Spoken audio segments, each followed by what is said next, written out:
تعالى وتبارك في شان حبيبه إن الله وملائكته يصلون على النبي يا أيها الذين آمنوا صلوا عليه وسلموا تسليما اللهم صل على سيدنا محمد وعلى آل سيدنا محمد وبارك وسلم عليه.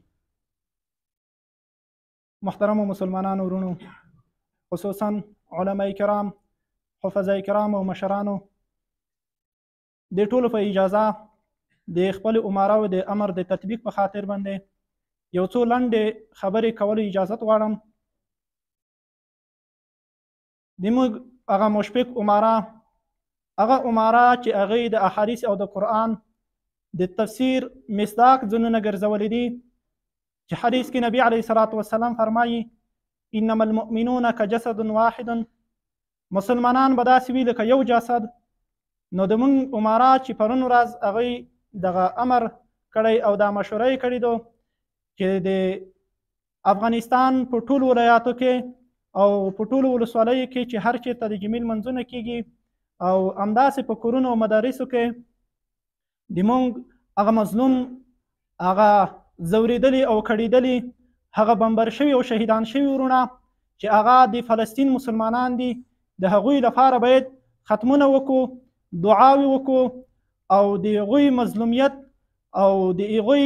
هغه ځورونه په باره کې الله جل جلاله ته دعا وکړو چې نیر د مسلمانانو دغه ځورونه، د مسلمانانو دغه مظلومیت الله ختم کړي. د قرآن کریم د ختم په باره کې مولوي صاحب سره مخکې مشوره وکړه. لله الحمد، قرآن کریم ختم ټول حافظانو ته سپارې ویشلې دي، هغې ټول سپارې ویلې، صرف یو څو آیتونه آخري 10 سورتونه یا به یو څه اضافه هغه به د خطبې نه مخکې انشاءالله ویلی کېږي، هغې ته به ټول کینو او د هغې نه وروسته به دعا کېږي او بیا به لمونځ کېږي. صرف یو دوی خبرې ته که موږ او تاسو فکر وکړو، فلسطین هغه پوکه او مقدسه خوره چې هلته بیت المقدس چې هغه د موږ مخکنۍ قبله او د انبیاو مقبره موجوده ده، نن هغه پوکه او مقدسه خوره هغه د دنیا د یو جابر او ظالم له طرفه هغه ډیر په بېرحمانه ډول بمبریږي، شهیدانیږي او قسمه قسمه ځورونې ورباندې کېږي. او دغه رقم ته د دنیا هغه ابرقدرته هغه نړیوال او بین الملل نړیوالې محکمې، هغه د جرمونو او د قاچاق محکمې هغه غلي دي، هغه هیڅ په دې اړه نه وایي چې ولې یو انسان پرته د دې چې موږ دا نظر وکړو چې هغه د کوم ملک دی، پرته د دې چې موږ دا نظر وکړو چې هغه مسلمان دی که کافر دی، ولې دوی نن دا نه وایي هغه چې ټوله دنیا کې دوی د بشر پالنې، د بشر د خدمت نارې وایي، نن ولې دغه بشر دوی ته سترګې ته نه درېږي؟ نن ولې بین الملل او هغه امریکا چې په رأس کې ده، هغه ظالمه، هغه د دنیا تر ټولو جابره قاتله امریکا چې هغه یې په رأس کې قائمه ده، د دغه نړیوالې محکمې هغه نن ولې د غږ نه پورته کوي چې دغه کس که مسلمان دی که هر څوک دی اما بشر دی، ولې په دومره بېرحمانه ډول وشل کېږي؟ د اسلام قانون، د دین قانون چې کوم دی هغه خو پرېږده، دا دی چې ځون ته د بشر قانون یو اساسي قانون لري. په کوم قانون کې شته ده چې داسې یو ماشوم چې هغه په ښه او بد نه پوهېږي، هغه یو جنایت، هغه د دوی په اصطلاح باندې یو تروریستي پیښه نشي ترسره کولی، هغه نن ولې په بمبرونو کې شهیدان کېږي؟ دې نه موږ او تاسو باید دا نظر واخلو چې د دنیا څومره لوی مجرمین چې هغه د بشر پالنې چیغې وایي، هغه د ولس خدمت او دغه رقم ته د مسلمانانو سره د مرستې چیغې وایي، هغه په حقیقت کې ټول په خپله یو لوی جنایت دی، هغه په خپله د مسلمانانو بلکې د انسانانو یو لوی قاچاق، د انسانانو قتل عام دی. په فلسطین کې زرګونه ماشومې او ماشومان هغه په بمبرونو کې وژل کېږي، هغه د لوږې وژل کېږي. نن یو ملک هغه دا غږ نه پورته کوي چې ولې هلته مسلمانان وژل کېږي، ولې په انسان باندې دومره ظلم کېږي؟ اما که موږ او تاسې دا فکر وکړو، ډېر ضعیف عقیده مسلمانان هغه هم دا فکر کوي چې یاره نړیواله محکمه یا عدل کې یا انصاف کې یا مجرمین رانیسي، نن ولې هغه غږ نه پورته کوي؟ خو د موږ ته دا معلومات وشو د دې خبرې نه چې نړیواله محکمه هغه صرف د کفر دپاره ده. چیرته چې په اسلام باندې څه کېږي هلته د دې غږ نشته، هلته دې غږ نه پورته کوي چې ولې په اسلام څه کیږي. که چېرته په کفر کې خبره کیږي، نن که موږ ته څه فکر وکړو، هغه د امریکا ولسمشر، هغه د هند او د پاکستان چې هغه دوی ته یو څه وفاداري لري، په اسلامي ملک کې ځون نه شمري. اگر چې هند په اسلامي ملک کې ځون نه شمري، قدرت ټول د هندو په لاس کې دی، خو لیکن امریکا ته وفادار دی. صرف یو 2-3 ساعته جنگ کیږي، د دې جنگ په یو ټلیفون حل کیږي. اما د یو کال نه زیات وخت په فلسطین باندې بمبار کیږي، څوک دا غږ نه پورته کوي چې ولې په دغه فلسطین باندې بمبار کیږي، ولې دغه ظلم او دا وحشت ترسره کیږي. نو موږ ته دا پته لګي چې نړیواله محکمه نشته، په نړیواله کچه عدل نشته بلکې بې عدلي ده. په نړیواله کچه د عدل محکمه نشته بلکې د جرم محکمه ده. د نړیوالې محکمې هغه مشران د دې په ځای چې هغه دا غږ پورته کړي چې بنیامین نتیاهو چې هغه یو لوی رذیل او لوی ظالم د اسرائیل، هغه د محکمه شي، د هغې په ځای دی غږ پورته کوي چې د طالب مشران، د افغانستان د اسلامي امارت مشران د محکمه شي. نو خو موږ ته معلومه شوه هغه څوک چې د بشر ته وفادار دی، هغه څوک چې اسلام ته په ټوله دنیا کې امن او امنیت ته، په ټوله دنیا کې د قاچاق او د مواد مخدر ختمېدلو ته وفادار دی، هغه څوک دوی ته چې کوم د اسلام غږ پورته کوي، هغه دوی ته داسې مطلوب دی چې دا باید د دنیا د مخ نه ورک شي. د دنیا په مخ دوی وایي چې باید هغه څوک وي، څوک چې امریکا ته وفادار وي، څوک چې د کفر قانون ته، څوک چې د یهود او نصارو قانون ته، څوک چې هغه د ځان نه جوړ شوي قانون ته وفادار وي چې هغه په اسلام کې خو هیڅ ارزښت نه لري، اما د دنیا په امنیت کې، د دنیا د هوسا ژوند کې یو دومره بد قانون دی چې د دنیا نه امن ختموي، د انسان نه د هوسا او آرام ژوند ختموي. نن که موږ او تاسو فکر وکړو، یو لنډ مثال به د یو اسلامي ملک د پاکستان ورکو. د پاکستان چې صرف د امریکا دا یو قانون یې په ځان باندې تطبیق کړی دی چې هغه د دوی نه قرضه اخیستل، د دوی په خوښه، د دوی نه قرضه د نړیوال بانک په خوښه، په هغې خوښه قرضه اخیستې ده. نن یې قرضه کوم ځای ته رسیږي؟ نن هغه د سود محکمه، هغه د سود کړنې د دی، هغه دې حالت ته رسیږي چې یو ملک هغه حتی د خپل اټوم بم اختیار نه لري، حتی یو ملک باندې د خپل اقتصادي وضع د کمښت د وجې نه دوی دومره فشار وړي د خپل قانون د تطبیق د وجې نه چې یو ملک هغه په خپل ملک کې هغه خپل اسلامي قانون نشي تطبیق کولی. هلته چې د کفر څه خوښه وي هغه ترسره کوي. او بل طرف ته اسلامي ملکونو ته د فلسطین د مسلمانانو خو به څومره ګیله درېږي، هغه ماشومانو ته خو به څومره ګیله درېږي، اما موږ ته هم ګیله ودرېږي چې هغه د سعودي، د ترک او دغه رقم ته د قطر داسې نر چې هغه داسې هیوادونه دي چې ځان ته اټومي هیوادونه یې په اقتصاد کې پیاوړي دي، حتی امریکا دوی ته په اقتصاد کې محتاجه ده، د دوی تیلې ته، د دوی زیرمې ته محتاجه ده. هغه د نن د موږ هغه اسلامي ملکونه هغه نن داسې حالات ته رسیږي چې کوم حالت به مخکې یو مسلمان به کومه کارنامه ترسره کوله، نن په اسلامي ملک یو کافر هغه کارنامه ترسره کوي. یو څو ورځې مخکې به تاسو په ټولنیزو رسنیو کې لیدلې وي، څومره لوی د پیغور خبره وه، څومره لوی د شرم خبره وه. هغه مسلمانان موږ نه پوهېږو چې د دې هغه غیرت څه شو، د دې هغه مېړانه څه شوه، د دې هغه خبرې څه شوې چې رسول الله صلی الله علیه وسلم او صحابه کرامو به کولی. نن همغه یو جابر هغه د ردریمې یو اسلامي ملک ته، په یو اسلامي ملک د هغه تورې چې د هغې تورې نه به د کفار په زرګونه میله لرې به کفار تر ډېره ده، د هغه تورې په مخ کې ورته نیولې د امنیت په خاطر، د یو رسم د رواج په خاطر هغه توره نیولې، د هغې تورې په منځ کې یو کافر تېرېږي. اما داسې وخت و خالد ابن والد رضی الله تعالی عنه د حضرت عمر رضی الله تعالی عنه دور خلافت و، ابو عبیده ابن جراح د جنگي کماندان چې هغه د فتوحاتو لړۍ پیل وه، یو جنگي کماندان ابو عبیده ابن جراح رضی الله تعالی عنه و. لیکن د کفارو طرفه یو کس راغی، هغه کس د مسلمانانو ته یې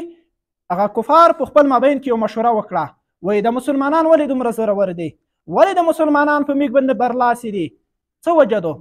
نو دی ډېرې خبرې وکړې، په دې مشورې وکړې، په دې مشوره کې یو خبره وکړه، وایي په دې مسلمانانو کې یو کس دی حضرت خالد ابن ولید ورته یې وایي دغه کس که په دی کې وي نو موږ نشو کامیاب کېدی، نو یو داسې دوکا یو داسې فریب چل جوړ کړي چې هغه د مسلمانانو د منځ نه وباسو شهید یې کړو نو بیا به موږ برلاس یو. نو خالد ابن ولید څوک دی؟ وایي د دې قمندان دی. رښتیا چې د عمر رضی الله تعالی عنه د خلافت په اوایلو کې او د ابوبکر صدیق په دور خلافت کې جنگي قمندان خالد ابن ولید و، خو لیکن دغه وخت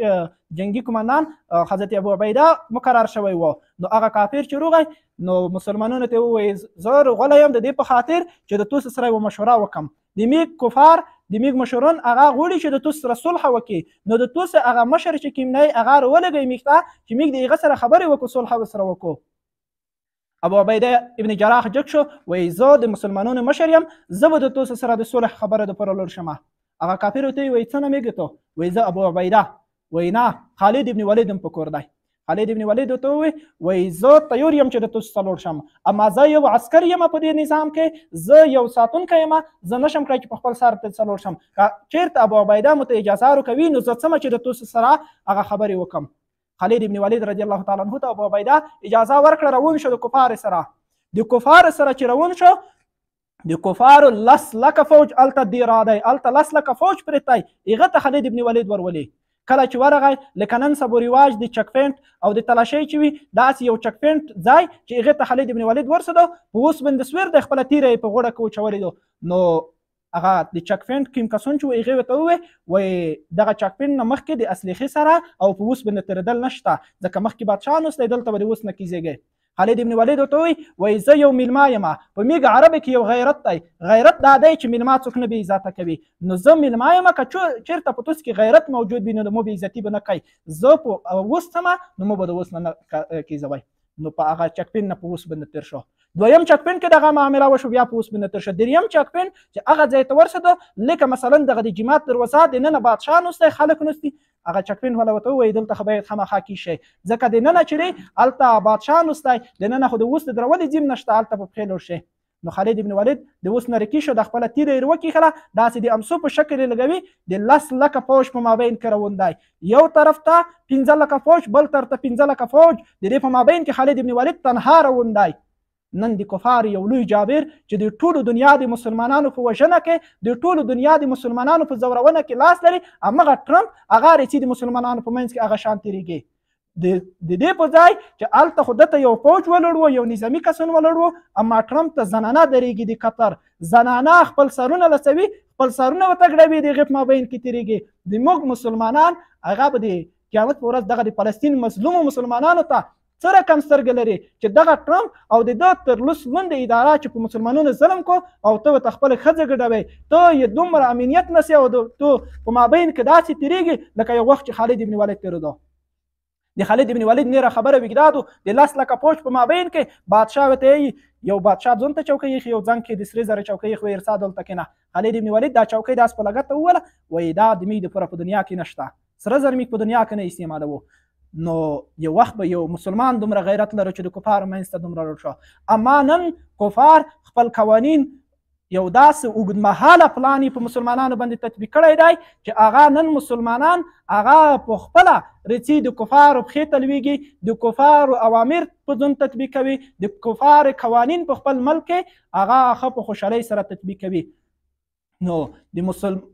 دغه مسلمانانو حال نن دې ځای ته ورسېدو. دا د مسلمانانو حالت، دا یو وخت د مسلمانانو یو اتفاق یو اتحاد و، خو لیکن دغه کفار د مسلمانانو هغه اتفاق اتحاد هغه دړې وړې کو، څوک یې په ملکونو باندې وویشل، څوک یې په عقیدې باندې وویشل، څوک یې په یو نوم او په بل نوم باندې، څوک یې په ډلبازۍ باندې وویشل.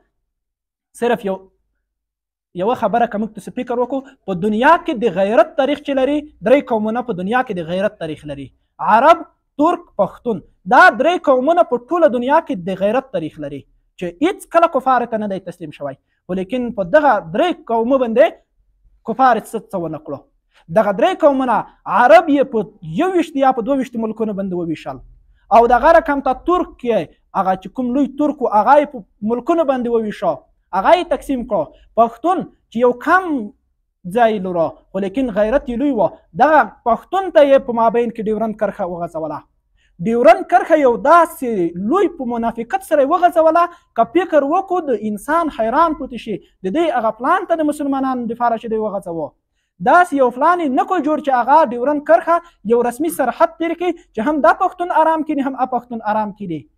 اما ډیورنډ کرښه هغه پښتون ته د انټرنیشنل بارډر په نوم باندې وروپېژاند چې دا یو رسمي بارډر دی، د دې نه دې طرف ته بر پښتون حق نه لري. اما دې پښتون ته وایي نه دا یو فرضي کرښه ده، دا د یو څه مودې دپوره ده چې دا به ختمیږي، ته به بیا څې هلته. نو دا پښتون غواړي چې زه هلته لوړ شم، ولې دا د مو انټرنیشنل بارډر نه دی، دا رسمي بارډر نه دی، زه حق لرم چې طرف ته لوړ شم. هغه د مو خپله ساحه ده. اما هغه پښتون ته چې د تو ساحې ته څه رارسي، تو په ساحه کې به څه راګرځي، دا خو د تو انټرنیشنل بارډر دی، څه د تو د بارډر نه راوړي. نو پښتون د پښتون سره په جنګ،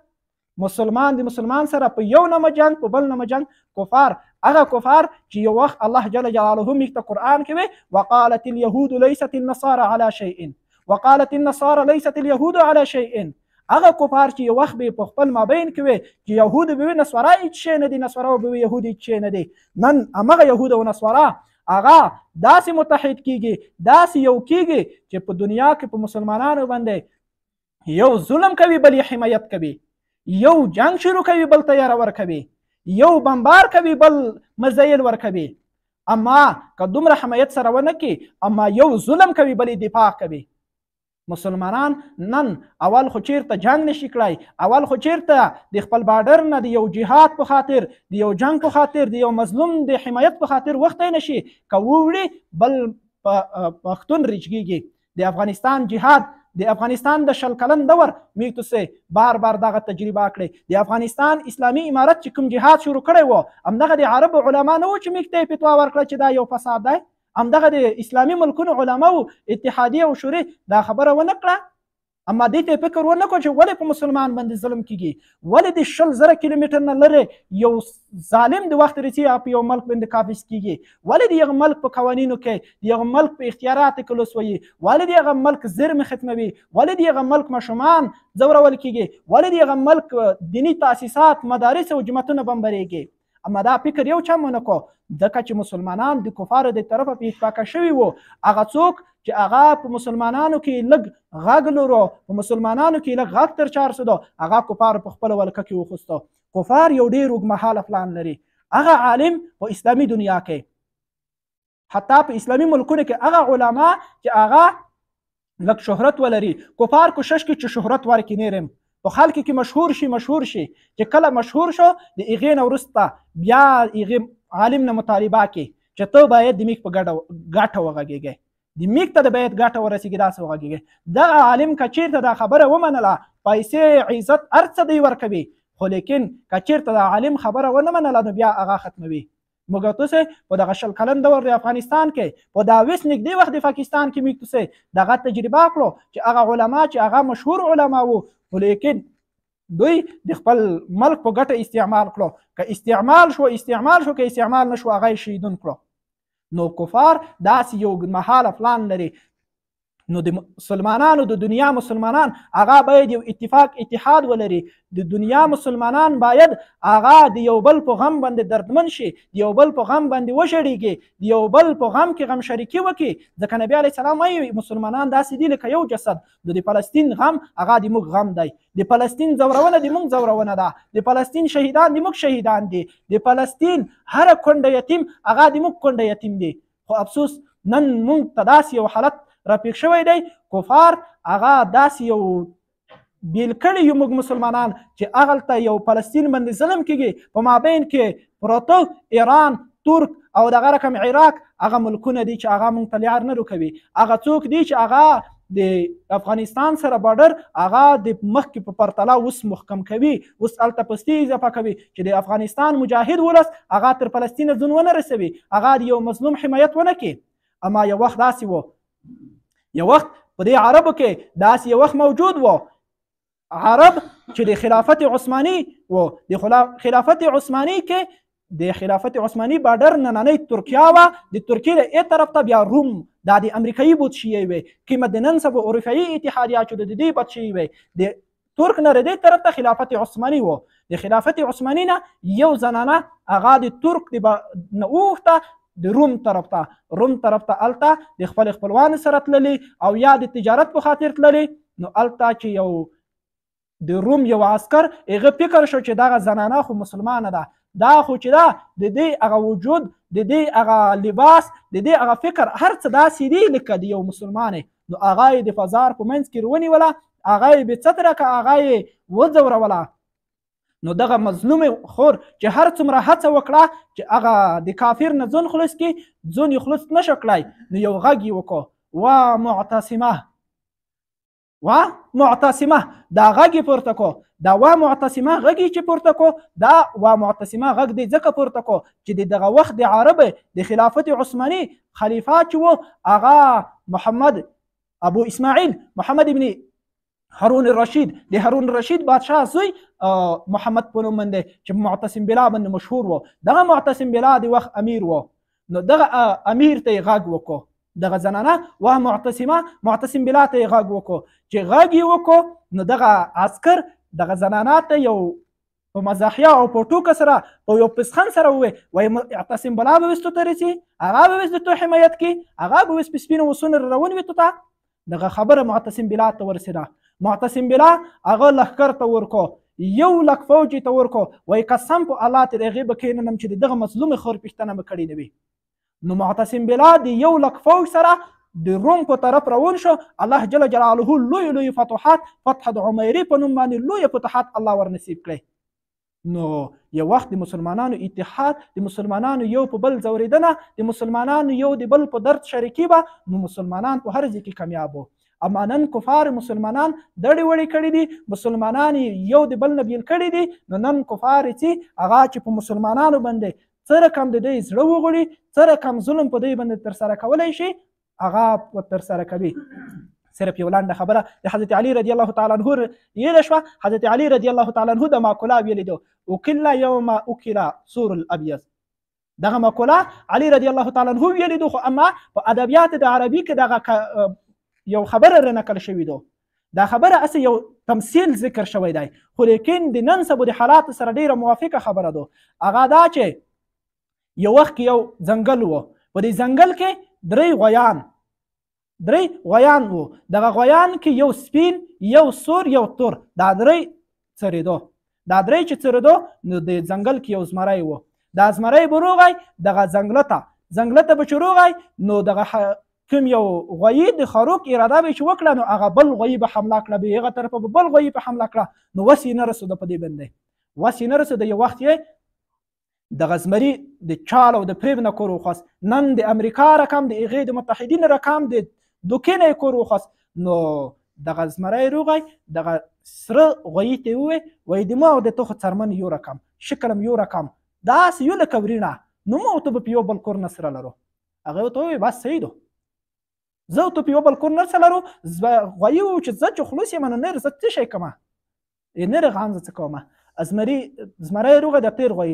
تیر غویي ته ووایي زه تم لږ ورته ولی سره لرو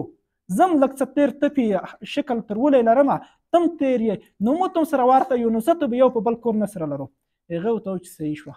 بس دغه بې اتفاقي ور وچوله غویانو ته چې بې اتفاقي ور وچوله په مابین کې وخت تېرېدو نو د غویي د تیر او سره غویي ته ووایي د زمري وایي دغه سپین غویی خو نه د میکتو څخه په رنګ کې ورته دی دا خو ډېر بدل دی دا خو د میکتو څخه د ځنګل کې نه وایي نو د ځنګل کې به میکتو څخه خوند وخواست هغه ورته ووایي غویانو وایي بس به سوچه به فکره ورځه خپل کور دی که نو زمری ورغی هغه سپین غویی یې وخوړ بله ورځ تیر غویي ته راغی هغه ته یې ووایي ته خو چې یې تم د میږ نه بدل یې د سره غویی خو یې ملګری کړی و چې ته زه ته په شکل کې یو رقم یو نو تیر غویی یې مخړ بله ورځ چې شوه نو دغه سره غویي ته بغیر د مشورې بغیر د خبرې نه روغی سیر غویی یې وخوړه نو دغه سور غویی چې کله زمري د مرۍ نه ونیو وایي دغه سور غویي یو غږ وکړو وکل یوم اکل ثور الابیض وایي زه هغه ورځ خو لړی شوی یم چې کله مې سپین غویی ورپرېښی نو مسلمانان هغه ورځ ځورول شوي دي هغه ورځ شهیدان شوي دي کله چې یو ملک ورپرېښی کله چې په مسلمانانو په یو ملک باندې لکه نن په فلسطین باندې ظلم کېږي قسم په الله که نن اسلامي ملکونه د فلسطین پوښتنه ونه کړي د هغې په غم شریک نه شي د ټولو مسلمانانو به دغسې حال وي مو دا خبره دې ته وکړه چې کفار یو ډېر اوږدمهاله پلان لري ډېر یو نااشنا فکر لري یو تمثیلي خبره یو چاره نقل کړي دو و یو دا لیوه دغه د ښکور ډېر کوشش وکړو چې ښکور وکړي یو ځای کې ښکور کا بل ځای کې ښکور کا خو چېرته ښکور به یې داسې پاسونه سره نه شو کړی یو ورځ د جماعت مهد حیاوي ښار یې ښکور کو چې ښار یې ښکور کو نو دا ښار یې روست د خپل نیر لون ته وایي ښار ونورای وایي ضرر ورته ونرسوئ پرېږدئ دلته د موږ سره څه ژوند وکړي نو دغه خره ته یې په ذهن کې یو څه خبرې ورکړې تو به داسې مشر به وي داسې به وي خیر به وي آب او دا به وي خو دغه ښار یې داسې ښه داسې هغه کړو چې بس د چا په خبره کې به نه اوسئ نو بیا روغی ځنګله کې د لوونه غږ وکړو وایي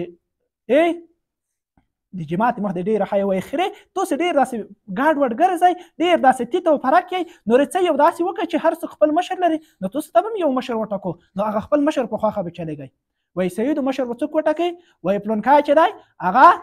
ساینس پوه دی ټکنالوژي پوه دی ډاکټر دی په خارج کې پلونکی دوکتورا کړي هلته یې مسترا کړي هلته یې دا کړي نو دغسې یو ښار یې روز هغه یې ورته مقرر کړو چې کله یې دا ښار یې د دوی امیر مقرر کړو نو د خره خو قوانین د لونه زده کړي وو قانون یې د لوه زده کړی وو نو هلته په ځنګله کې به چې کوم خره د دی د امر نه سرغړونه کړه نو هغه به یې د سوله او بې ځوابه رویس بندي کوه بیا په بندي کولو کې به بیا وروسته هغه لوونو ته ورکوه چې دا وخوره دغه د ملي قوانین نه سرغړونه کړي خدای دې وکړي دا خبره په چا بده ونه لګي دا خبره به صرف د ګیلې په شکل باندې وکړه چې موږ ته په تېر وخت کې داسې عمرا راکړي شوي وو او عربي ملکونو ته اوس هم دغسې ورکړي شوي دي په ټوله نړۍ کې یوازینی واحد ملک چې هغه خپل آزاد قانون لري هغه اسلامي قانون لري د هیڅ چا تر تحمل لوند نه دی د هیڅ چا خبره د هیڅ چا مشوره نه مني هغه اسلامي امارت دی په ټول تاریخ د افغانستان کې اسلامي امارت دا ثابته کړه چې یو امریکایي پلاوی چې افغانستان ته رسي به یې د افغانستان ته پاسپورټ د افغانستان ویزا ولګوي چې دا 20 وخت مخکې د امریکایي پلاوی راغلی وو کاني افغانستان ته داسې امریکایي نه و داخل شوی چې هغه یا پاسپورټ ولري یا د په پاسپورټ باندې د افغانستان ویزا ولګي دلته به امریکایي به سوله په ځواب ورته دلته امریکایي داسې وو چې اردو ته به لاس اچوه پولیس ته به لاس اچوه هغه به دومره نه شو کړی چې د ځان دفاع وکړي صرف همدا خبره وکړه چې لاس مه اچوه تاسو به لیدلې وي په ټولنیز رسنیو کې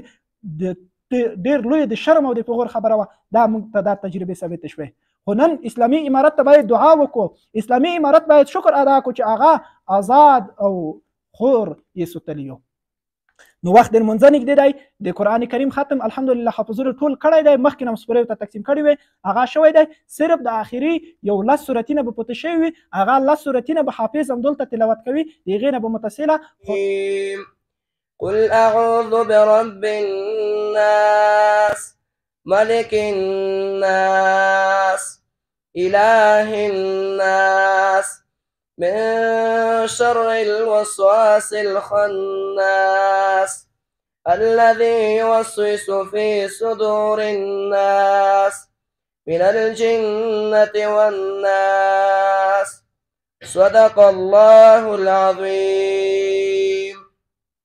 تعالی د نیک عمر د نیک هر څه د تو د دین په رضا کې یا الله تعالی د تو د دین په لوړتیا کې الله تعالی استعمال کا یا الله تعالی مسلمانانو په اتفاق اتحاد ولره یا الله تعالی نور د مسلمانانو ځورونه یا الله تعالی د مسلمانانو د مظلومیت ختم کا یا الله تعالی د مسلمانانو مظلومیت ختم کا یا الله تعالی په ټول اسلامي دنیا خصوصا پر اسلامي ملکونو باندې یا الله تعالی هغه غیرتی مجاهد او قهرمان عمره قائم